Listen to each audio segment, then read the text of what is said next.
A kú déédé àsìkò yìí, kókó inú ìwé ìròyìn la mú wá fún yín láti inú àwọn ìwé ìròyìn ilẹ̀ Nàìjíríà. Orúkọ tèmi ni Ọmágbémisọ́lá Ọmọlọ́rọ̀mọdẹ̀.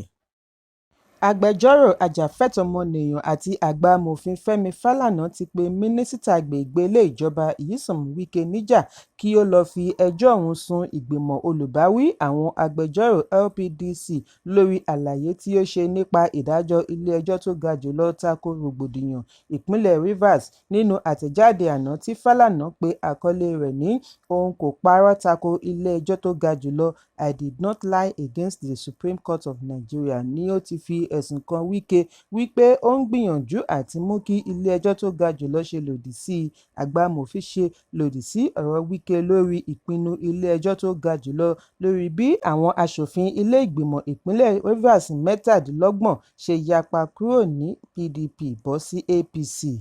Fálànà da ẹ̀sùn Wike nù wípé ó kàn fẹ́ mọ̀ọ́mọ̀ gbé ilé-ẹjọ́ kọlù lásán ni.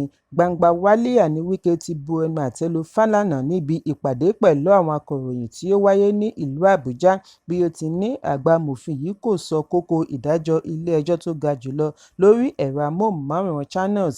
Wike ní bí irúfẹ́ èèyàn bíi Fálànà bá lè lọ orí ẹ̀rọ amóhùnmáwòrán lọ máa parọ́, èyí le tí ó sì lè dá rògbòdìyàn ńlá sílẹ̀.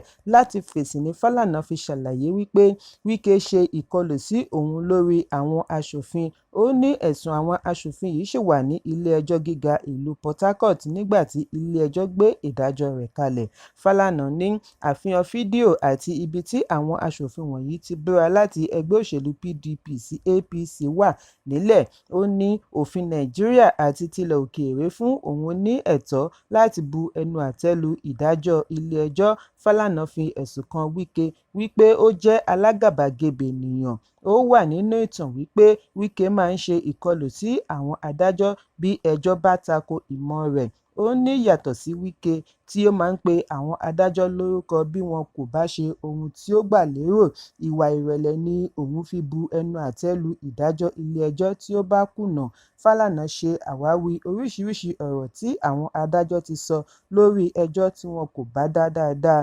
Lára rẹ̀ ni ti adájọ́ àgbà fún orílẹ̀-èdè àná Ibrahim Tanko Muhammad, tí ó fìgbà kan rí sọ wípé wọ́n ní ojúṣe láti pe àkíyèsí wọn bí wọ́n bá ṣe àkíyèsí wípé ẹjọ́ ò gba ojú ọ̀nà.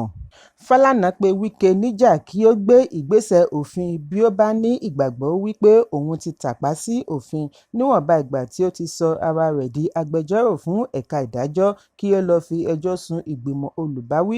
Fálànà ní ìgbésẹ̀ láti sọ òun di ẹni yẹpẹrẹ ti forí ṣánpọ́n. Àìpẹ́ yìí ni Wike ṣe ẹ̀gàn Fálànà lórí ẹjọ́ tí ó pàdánù bí ó ti pè é ní agbẹjọ́rò orí ẹ̀rọ amóhùnmáwòrán lásán. Ṣùgbọ́n Fálànà ní kì í ṣe ẹ̀ṣẹ̀ bí agbẹjọ́rò bá pàdánù ẹ̀sùn kankan ní ilé-ẹjọ́. Agbẹjọ́rò oníwà ìbàjẹ́ nìkan ni kì í pàdánù ẹ̀sùn kankan ní ilé-ẹjọ́. Wike nìkan sì ni agbẹjọ́rò kan ṣoṣo tí kò yanjú ẹ̀sùn kankan rí ní ilé-ẹjọ́ gíga tàbí ilé-ẹjọ́ kòtẹ́milọ́rùn. Ẹ̀kúnrẹ́rẹ́ ìròyìn yìí wà nínú ìwé ìròyìn Punch tó jáde lónìí. Rúkèrúdò ti bẹ́ sílẹ̀ ní ìlú Ọgwachioku, ìjọba ìbílẹ̀ Gúúsù Aniocha, ìpínlẹ̀ Delta bí àwọn gbọ́mọgbọ́mọ ṣe jí ọmọ 4 gbé ní ọjọ́ Àìkú. Ìwádìí jẹ́ kó di mímọ̀ wípé 2 nínú àwọn ọmọ wọ̀nyí tí orúkọ wọn ń jẹ́ Ebube àti Miracle jẹ́ ọmọ òbí kan náà. Ìṣẹ̀lẹ̀ yìí wáyé ní Umokwe Quarters bí àwọn olùgbé ṣe ń fi ẹ̀sùn kan obìnrin 3 kan tí wọ́n ṣẹ̀ṣẹ̀ gbà lójijì sáàrin agboolé. Àwọn kan ṣe ẹ̀sùn wípé àwọn obìnrin yìí tán ọmọ wọ̀nyí wọ inú ilé wọn pẹ̀lú ìpápánu. Nígbà tí wọn kò rí àwọn ọmọ wọ̀nyí láyìíká ilé ni àwọn olùgbé bẹ̀rẹ̀ sí fi ẹ̀hónú wọn hàn. Ìgbà tí wọ́n máa fi ṣe àbẹ̀wò sí inú ilé, àwọn obìnrin wọ̀nyí ni wọ́n bá wípé yàrá wọn ti ṣófo, wọn kò bá olùgbé tàbí ọmọdé kankan níbẹ̀. Alukoro ẹkùn iléeṣẹ́ ọlọ́pàá SP Bright Edafe fìdí ìṣẹ̀lẹ̀ yìí múlẹ̀ nígbà tí akọ̀ròyìn kàn sí i lánàá, bí ó ti fi kún un wípé wọ́n ti fi ọwọ́ ṣìkún òfin mú ìyá onílé, ó ti wà ní àhámọ́. Ó ní lẹ́yìn ọjọ́ 3 tí wọ́n gba àwọn obìnrin wọ̀nyí sílé ni wọ́n jí ọmọ gbé. Ó ní ìyá onílé fún wọn nílé láì gba orúkọ wọn kò sí ìlà ìbánisọ̀rọ̀, kò sí àdéhùn agreement, wọ́n sì kó ọmọ mẹ́rin lẹ́yìn ọjọ́ mẹ́ta. Ẹ̀dàfín ní ọwọ́ ti ba ìyá onílé nítorí ìhùwàsí rẹ̀ mú ìfura dání. Ẹ̀kúnrẹ́rẹ́ ìròyìn ṣì wà nínú ìwé ìròyìn Punch tó jáde lónìí. Mínísítà agbèfọ́ba àná ajagunfẹ̀yìntì Theophilus Danjuma, igbákejì ààrẹ ìjẹta Atiku Abubakar, ààrẹ ẹgbẹ́ àwọn bíṣọ́ọ̀bù lórílẹ̀‐èdè CBCN ẹni ọ̀wọ̀ Lucius Ugoji àti bíṣọ́ọ̀bù ìjọ àgùdà ti Sokoto Diocese Matthew Kukah, gbogbo wọn ni wọ́n fi ẹ̀hónú wọn hàn sí ìṣòro ààbò bí ó ti gbilẹ̀ sí i lórílẹ̀‐èdè. Bákan náà ni adarí ìjọ Citadel Global Community Pásítọ̀ Túndé Bákàrè, ẹgbẹ́ IPAC àti ẹgbẹ́ Kristẹni CAN ẹ̀ka ti ìpínlẹ̀ Kebbi, gbogbo wọn ni wọ́n fi ẹ̀hónú wọn hàn bí wọ́n ti ń rawọ́ ẹ̀bẹ̀ sí Ààrẹ Bọ́lá Tinubu kí ó gba ọmọ orílẹ̀-èdè Nàìjíríà kalẹ̀ lọ́wọ́ ìṣekúpa tí àwọn adàlúrú, darandaran àti agbésùmọ̀mí ń pa ará ìlú. Ìgbésẹ̀ wọ̀nyí wáyé lẹ́yìn ìkọlù tí àwọn agbébọn ṣe sí ìpínlẹ̀ Plateau àti Benue tí ó ti sọ ẹ̀mí tí ó lé nígbà di olóògbé. Láti bíi ọ̀sẹ̀ méjì sẹ́yìn, wọ́n ní ààrẹ ní lọ́kàn láti dúró sí ilẹ̀ òkèèrè nígbà tí àwọn adàlúrú sọ ọmọ orílẹ̀-èdè di ẹran tí wọ́n ń dùnbú. Danjuma ní kí ọmọ orílẹ̀-èdè dáàbò bo ara wọn tako àwọn adàlúrú. Danjuma sọ àtúnsọ ọ̀rọ̀ rẹ̀ bí ó ti ṣe ìkìlọ̀ kí ará ìlú má gbẹ́kẹ̀lé ìjọba nìkan láti dáàbò bò wọ́n, kí àwọn náà wá ọ̀nà àti dáàbò bo ara wọn. Níbi ayẹyẹ kan tí ó wáyé ní ìlú abínibí rẹ̀ lópin ọ̀sẹ̀ ní Takum, ìpínlẹ̀ Taraba, ni Danjuma ti ní ìkìlọ̀ tí òun ṣe ní ọdún 5 sẹ́yìn ṣì wúlò láàrin ìṣòro ààbò tó ń lọ lọ́wọ́ káàkiri orílẹ̀-èdè. Ó ní a kò lè káwọ́ bọ̀tán máa wòran kí àwọn ẹgbẹ́ adàlúrú, agbébọn àti ọ̀daràn máa ṣekú pa ará ìlú láì wá nǹkan ṣe sí i. Ó ní àrídájú ti wà wípé ìjọba nìkan kò lè dáàbò bo ará ìlú. Àsìkò ti tó fún ìlú àti wá ọ̀nà àti dáàbò bo ẹ̀mí àti dúkìá wọn kí àwọn ọ̀daràn tó jẹ̀lúrun tán pátápátá. Nínú àtẹ̀jáde àná ni Atiku ti bu ẹnu àtẹ́ lu ààrẹ Tinubu lórí bí ó ṣe jókòó sí ilẹ̀ òkèèrè tí àwọn ọ̀daràn gbàjọba àwọn ará ìlú tó ń darí. Ó ní àìmọye ìgbà ni ìṣèjọba Tinubu ti jẹ́ kí á mọ̀ wípé àwọn kò pójú òṣùwọ̀n àti kápá ìṣòro ààbò tí ó ti walẹ̀ jìn. Ẹ̀kúnrẹ́rẹ́ ìròyìn wà ní ìwé ìròyìn Vanguard tó jáde lónìí.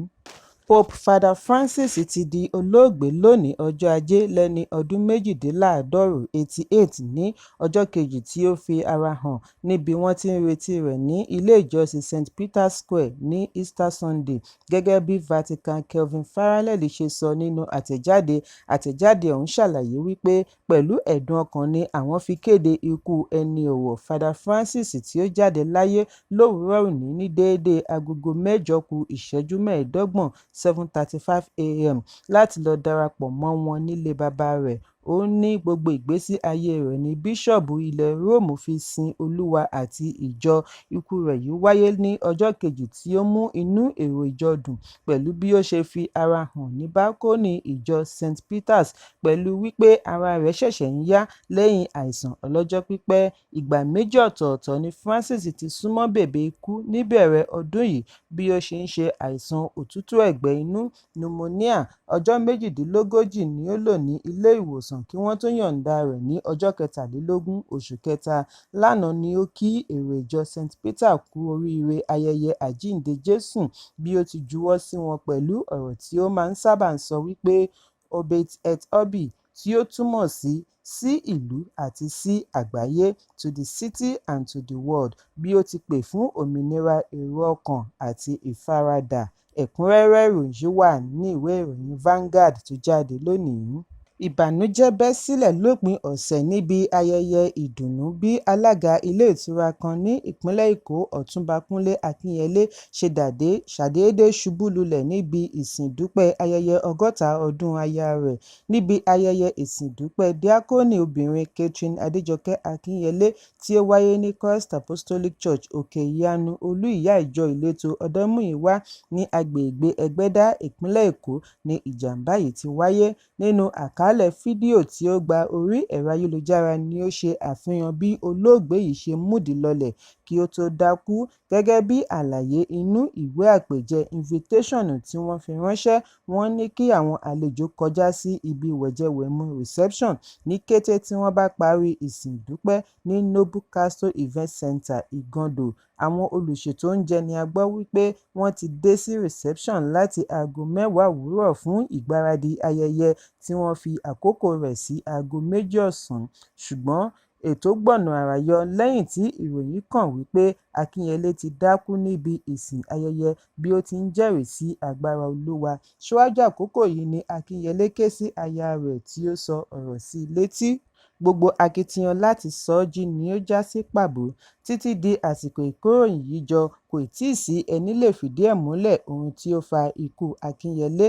Ẹ̀kúnrẹ́rẹ́ ìròyìn yìí wà ní ìwé ìròyìn Vanguard tó jáde lónìí. Ìgbéyàwó ọmọ òṣèré Ìyábọ̀ Òjó, Priscilla Òjó àti olórin ọmọ ilẹ̀ Tanzania Juma Jux milẹ̀ tìtì pẹ̀lú àwọn ìlúmọ̀ọ́ká àti èèyàn jàǹkànjàǹkàn lórílẹ̀-èdè tí wọ́n wà ní ìkàlẹ̀ láti yẹ́ tọkọ-tìyàwó sí. Ọmọ olórin Davido Imade ni ó ṣe ọmọ ìyàwó Little Bridesmaid nígbà tí ọmọ olóògbé olórin Mohbad Liam ṣe olórùka ring bearer. Ìgbéyàwó alárédè yìí ni ìròyìn rẹ̀ tàn ká pẹ̀lú àdàpè #JP2025 lórí ẹ̀rọ abánidọ́rẹ̀ẹ́. Nínú oṣù kejì ni wọ́n ṣe ìgbéyàwó tìbílẹ̀ ní orílẹ̀-èdè Tanzania kí ti funfun tó tẹ̀lé e. Gẹ́gẹ́ bí ìyá ìyàwó ṣe sọ, ó ní gbàǹkangbì ayẹyẹ mìíràn tún ń bọ̀ lọ́nà nínú oṣù karùn-ún ní ilẹ̀ Tanzania. Ẹ̀kúnrẹ́rẹ́ ìròyìn yìí wà ní ìwé ìròyìn The Nation tó jáde lónìí. Olórin tí ó gba àmì ẹ̀yẹ Grammy, Burna Boy ti ṣe ìdálọ́lá $20 mílíọ̀nù fún Portable láti fi ṣe ayẹyẹ àṣeyọrí rẹ̀ lórí Speed Darlington níbi ìdíje afẹ̀ṣọ́kù-bí-òjò tí àwọn ìlúmọ̀ọ́ká tí ó wáyé lópin ọ̀sẹ̀. Portable ni ó gbégbá orókè níbi ìdíje tí wọ́n pe àkọlé rẹ̀ ní "Ariwo lórí pápá" lẹ́yìn tí a gbọ́ wípé Speed Darlington kán apá rẹ̀ ní ìpele àkọ́kọ́ tí ó sì kọ̀ àti yọjú fún ìpele kejì. Burna Boy, tí a gbọ́ wípé kò fi ìgbà kankan rẹ́ pẹ̀lú Speed Darlington, wá fi àtìlẹ́yìn rẹ̀ hàn sí Portable nípasẹ̀ ẹ̀bùn owó. Portable fi ìdùnnú rẹ̀ hàn lórí ẹ̀rọ abánidọ́rẹ̀ẹ́ Instagram bí ó ti ṣe àfihàn ẹ̀bùn $20 mílíọ̀nù tí ó sì kọ wípé "Bí ìwọ bá fẹ́ dàbí Odógù, ṣe bí Odógù, kí Ọlọ́run bùkún ẹbí rẹ." Ẹ̀kúnrẹ́rẹ́ ìròyìn yìí wà ní ìwé ìròyìn The Nation tó jáde lónìí. Kókó inú ìwé ìròyìn tòní kò ní jù báyìí lọ. Ẹ pàdé mi ní ìrọ̀lẹ́ fún àkọ́tún ìròyìn. Kí a tó lọ, ẹ má ṣaláì fi àkíyèsí yín ránṣẹ́ kí ẹ sì bá wa subscribe sójúnà wa lórí YouTube kí kókó inú ìwé ìròyìn lè máa tẹ̀ yín lọ́wọ́ ní kíákíá.